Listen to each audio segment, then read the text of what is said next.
நம்ம எதை பற்றி பார்க்க போகிறோம் அப்படின்னு கேட்டிங்கன்னா கேட் ஸ்டூடெண்ட், அதாவது கேட் வந்து முடித்தவங்க ஏஐடி மெம்பர்ஷிப் அப்படின்னு சொல்லிட்டு நீங்கள் ஒன்று வந்து அப்ளை பண்ணுறதுக்கு உங்களுடைய கேட் சர்டிஃபிகேட்டோட ஒரு பேப்பரும் வச்சு அனுப்புவாங்க. 500 ப்ளஸ் 200 700 பேமெண்ட் பண்ணி வாங்குற மாதிரி இருக்கும் மெம்பர்ஷிப்புக்கு. ஸோ அந்த மெம்பர்ஷிப் வந்து இப்போ பார்த்தீங்கன்னா ஏஐடி மெம்பர்ஷிப் அப்ளைன்னு போட்டோன்னே நம்மளுக்கு எப்போதும் வரும்.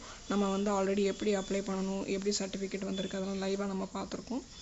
ஓகே, இன்றைக்கி அதில் சிலர் வந்து சில கம்ப்ளைண்ட் சொல்கிறீங்க. என்ன அப்படின்னா, நான் பேமெண்ட் பண்ணிட்டேன், இப்போ அந்த போர்ட்டலே இல்லை, நான் அந்த உங்களுடைய யூடியூப் பேஜில் இருக்கக்கூடிய அந்த ஏஐடி மெம்பர்ஷிப் அந்த லிங்க்கை தொட்டு உள்ளே போனேன்னா எரர்னு காமிக்கி, இல்லை கூகுளில் ரேண்டமாக சர்ச் பண்ணேன் அப்படின்னா எதுவுமே வரல, வேறு கோர்ஸ்க்குள்ளே ஏஐடின்னு சொல்லிட்டு ஒன்று இலங்கையில் இருக்கக்கூடிய ஒரு கோர்ஸ் வந்து காமிக்கி, அந்த மாதிரிலாம் சொல்லியிருந்தீங்க.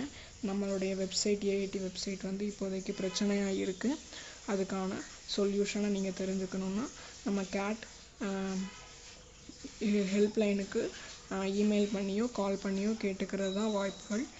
இல்லை அப்படின்னா அதுக்கான வெயிட் பண்ணுங்கள். நீங்கள் அப்படி பேமெண்ட் பண்ணியிருந்தீங்கன்னா கண்டிப்பாக அது வந்து ஏமாத்திர மாட்டாங்க. அது வந்து பக்காவான ஒரு இன்ஸ்டியூட், ஐசிஎம்ஏ இன்ஸ்டியூட் உங்களுக்கு தெரிஞ்சிருக்கும், ரொம்ப வருஷமாக இருக்குது. சிஎம்ஏ நடத்திட்டுருக்காங்க, கேட்டும் நடத்திட்டுருக்காங்க. ஓகே, கொஞ்சம் வெயிட் பண்ணுங்கள். என்ன ப்ராப்ளம் அப்படின்றது நம்மளுக்கு சரி பண்ணிடுவாங்க. ஆல்ரெடி 6 months ஆயிடுச்சு ப்ராப்ளம் வந்து. பட் இருந்தாலும் வெயிட் பண்ணுங்கள், அதுக்கான சொல்யூஷன் உங்களுக்கு கிடைக்கும். Okay, thanks for watching. Please subscribe, stay connect for updates. Bye bye.